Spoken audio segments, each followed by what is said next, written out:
I'm given so much money to talk about success, and I give it to charities. But I love talking about success. Frankly, I like talking about success much more than politics, right? But there are a few things when you're talking about being successful. And I say it, and I say it, and it's never going to change. You have to love what you do. You're all young. Ideally, you'll love something that's a good business. For instance, some businesses aren't good business. I won't name them, but they're tough businesses. Other businesses historically have been good businesses. You have to absolutely love what you do. Ideally, love what you do in a good business, but you know what? If it's not necessarily that good, the loving is more important than having that good business. Some people want to be teachers. I mean, some of the happiest people and the most successful people that I know are people that aren't the richest at all. They don't make it all the most money. They're teachers. They're scientists. I know people that are scientists that are like, they can't wait to get to work. They can't wait. Policemen, you know, our police departments are, I think, terribly disrespected. I think they're not given the credit for the great job they do. I have to be honest with you.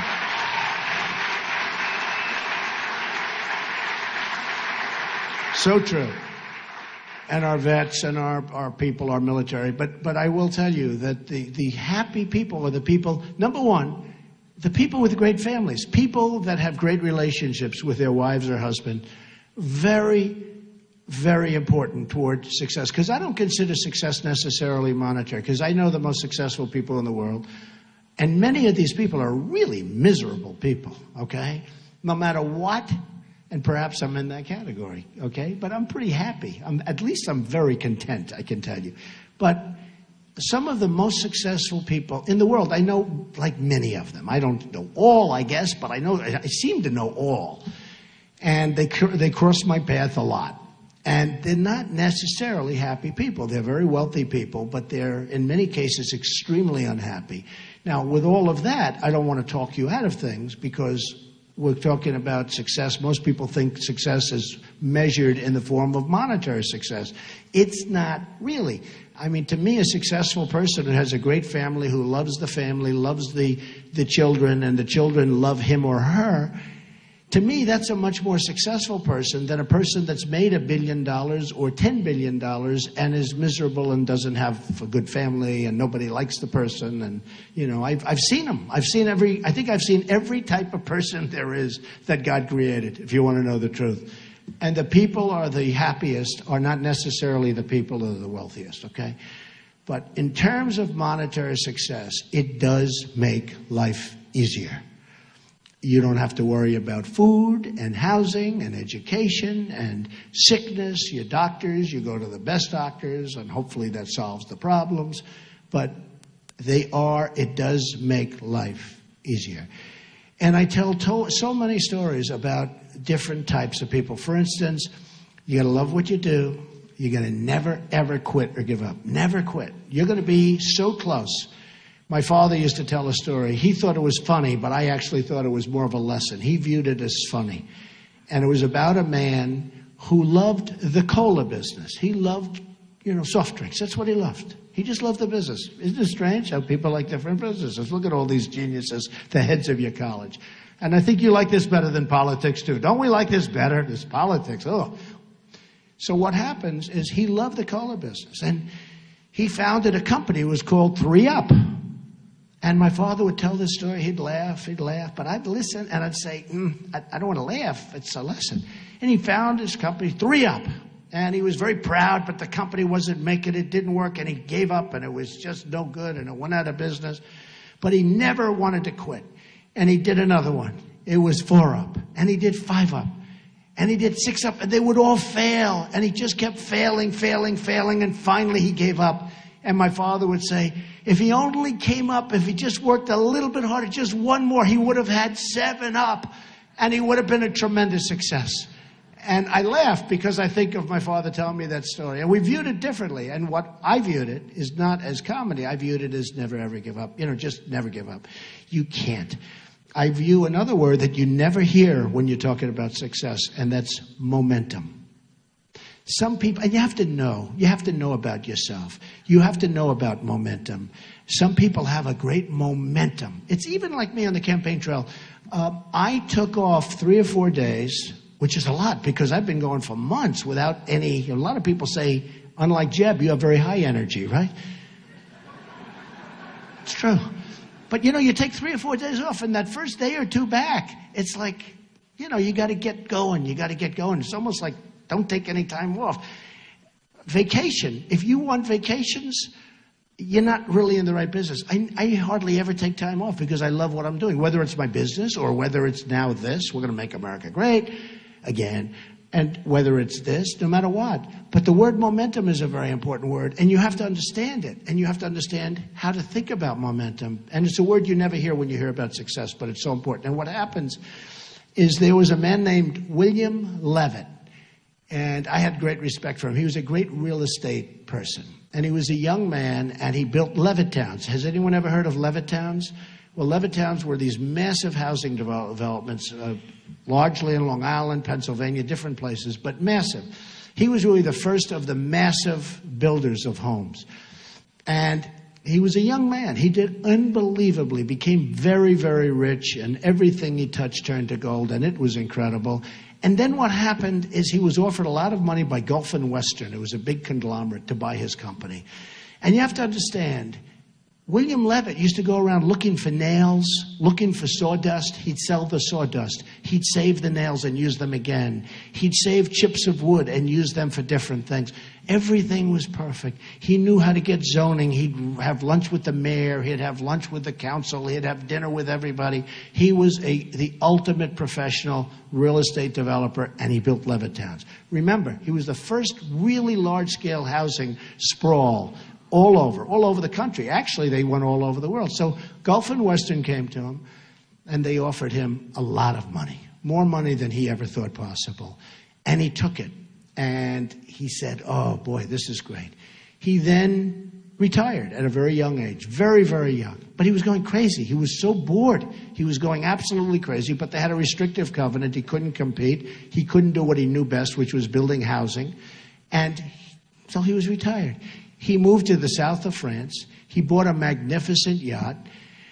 Unfortunately, he got divorced, and he did a trophy wife thing, and, one of those things. And terrible person to do that. But he did it. But he had a wife who was a good wife, La Belle. And he named the boat after her, the yacht. And he was riding high. Everything was good. Now he's getting a little older. He's still in retirement, lost his momentum, remember the word. And Gulf and Western comes back, and they're dying. This is a big company, but they're dying because they don't send people to pick up nails. They don't send people to sell the sawdust. They don't send people to take the little scraps of lumber and bring them down and sell them and get very small amounts of money, but it all adds up. And they're losing their shirt with this company they bought. They couldn't get zoning because they don't take the mayor out to dinner, and they don't do the things that you have to do. And they couldn't get zoning. They had all this land. They went crazy with buying land, and they couldn't sell the company because it was a mess, and they destroyed the company. And they went to William Levitt, and they said, we'd love to sell you the company back. And he said, I think it was about 12 years. He was out, okay, lost that whatever it is. And after 12 years, they came to him, they said, we'd love to sell you the company back. Would you have any interest? Yes, I would. I'd love to buy it back. So he bought this big company back, bigger than what he sold. He had all this land that was unzoned and all. And he worked like crazy. He worked 24 hours a day. Work. And he went bankrupt, out of business, totally bankrupt. The biggest, he went bankrupt. And by this time, he was an old guy. And I was at a party, and I was the new hot guy in New York. I was doing great with real estate, and I was on the covers of Business Week magazine and Fortune magazine. I was doing really well. And there was a man named Steve Ross that a lot of you folks would know from Warner Communications. And he was the hot guy in entertainment. He built Time Warner, and he was a great guy. Passed away from cancer, unfortunately, but he was an amazing guy, one of the great people in the history of the entertainment business. And he was giving a cocktail party. He had 50 people on his Fifth Avenue apartment. And I walk into the apartment. I was invited. And I see 50 people, and most of them are in the entertainment business. And I saw one person, pretty old guy, and he was sitting in the corner, and his name was William Levitt.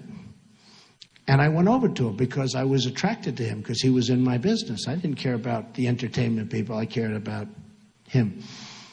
And I said, Mr. Levitt, how are you doing? Donald Trump. He said, yes, I know.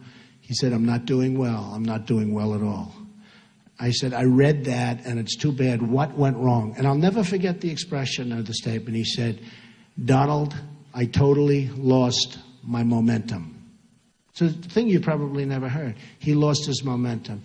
He took that time off, he came back, and it was a different world, and he lost his momentum. Now, the real lesson there is you have to know if you've lost your momentum so that you don't get hurt. And it's just something that I talk about because it's so different. And I watched him sitting in this corner. I don't even know why he was there, because he was no longer successful. But I guess Steve knew him and respected him for what he had accomplished, because what he had accomplished was amazing. He was the forerunner to so many massive developments that you see all over. But he said, I lost my momentum, Donald. I lost my momentum. I've never, ever forgotten those words. And I've always remembered them. And what you want to do is you want to keep going, keep going, keep going. But if you think you lost your momentum, slow down and refocus on maybe something else, because it's so important to keep the momentum going, okay? So important. So that's one of the many, many elements or stories. And one quick one that we also talk about and that I talk about, there's a certain amount of luck.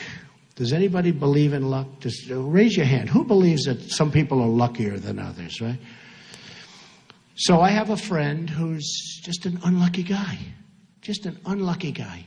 He's smart. He went to the Wharton School of Finance. He's a brilliant guy, but he's always been unlucky. And no matter what happens, it just works that way. And he never really succeeded. And you'll find when you become very successful, the people that you will like best are the people that are less successful than you. Because when you go to a table, you can tell them all these wonderful stories and they'll sit back and listen. Does that make sense to you? Okay? Always be around unsuccessful people because everybody will respect you. Do you understand that? Anyway, but this guy, he had a thing, and he was just like struck. He was unlucky. And no matter what he did, I call him injury bound, or he was just always something would happen. So he'd be injured. I say, what happened? I broke my shoulder. How did you break your shoulder? Are you a football player? He goes, no, I slipped, I went down the stairs. So he's in the hospital, and he's recovering in Long Island, and he comes back, and he's being driven back, and again, he's always injured. He's injury prone. You know the expression? Some people are injury prone. Is anybody in this room injury prone? Don't raise your hand. I don't even want to see it. Don't do it, because you'll convince yourself. Stand up back there. Are you really injury prone? Well, you're a big, strong guy. Are you a football player or something? Huh? You are? Ah, come on. Okay, here's what you do. Tell yourself you're not injury prone. Sit down, okay? Look at the size of that guy. How can he be injury prone? Looks like he's on the Green Bay Packers. I mean, give me a break. But this guy was totally injury prone. No matter what happened, totally injury prone. And he'd always be ill. I'd call his wife and she'd say, oh no, he's very sick. What's wrong with him? And he said, tell me something. I'd say, all right. So he had a broken shoulder, and now he's coming home. Think of this. He's coming home from the hospital, and he's riding on the Long Island Expressway, which is the longest parking lot in the world, by the way. He's riding on because it's so crowded. He's riding on the Long Island Expressway, and an 18-wheeler hits the signs that say, to New York City, 10 miles, right? Knocks over a sign. Think of this. He didn't even get hit by the truck. He got hit by a sign. And I call up to make sure he's okay from the previous injury, and the wife says, no, we were taking him home, and what happened is a big truck hit the big sign, the big stanchion, and the sign came down on the road and it hit his car, and now he's really in trouble, and now he's back in the hospital. Well, just like that, there is a certain amount of luck. But the greatest story to me is Gary Player. Gary Player was a golfer, a great golfer, one of the great golfers of all time. And they used to say he's diminutive. He was small. He worked harder than any human being. He worked harder than any other golfer, but he was a small guy. But he hit it good. He hit it far. Great golfer. Everybody's heard of Gary Player from South Africa. Still a great guy. He's always kept himself in shape. I saw him the other day. He's like 80 years old. He's phenomenal. He still looks like he did 20 years ago. But Gary Player worked hard. And he was the first time, maybe I've heard it again, but he was the one, the harder I work, the luckier I get. That was Gary Player. He worked so hard. And they'd say to him, he'd win the U.S. Open, and they say, where are you going tonight? I'm going to practice. I mean, he just won a tournament, and he's going to practice. And I have seen people that work really, really hard. They create to a certain extent, because I do believe there could be something with the whole luck thing. But there are people that work hard. Remember that expression, the harder I work, the luckier I get. The harder he worked, he got stronger, longer. He practiced putting, he practiced chipping. The guy was unbelievable. He won 18 majors, senior and regular. He won like 175 tournaments worldwide, which I think is the record. But he was a hard worker. And he used to say, they'd ask, how do you do this? How are you so successful? He says, well, you know, the harder I work, the luckier I get. And I just think it's a great thing for all of the young people out here and the older people. Hey, I'm still working just as hard. I think I work hard. I think I'm working harder in the last 8 months than I've ever worked before in my life. Believe me. But I enjoy it. You have to really work. The harder you work, remember, the harder you work, the luckier you get. So just remember those few little things. Momentum, love what you do, always love what you do. Always. One final story on success, because I think it's a great thing. I have a friend who's a guy who was born to a very, very successful Wall Street baron. And the Wall Street baron is a vicious, ruthless, horrible human being, okay? You would not like him for dinner. You'd respect him, but you wouldn't like him. And most of the people in the room would know who he is. One of the big barons of Wall Street. Very, very smart, very vicious, very ruthless, more so than you'd ever see in a movie. You know, they can't make movies about guys like this. And he had a son who's a really nice guy. I have no idea how he produced this son. This son is the nicest human being.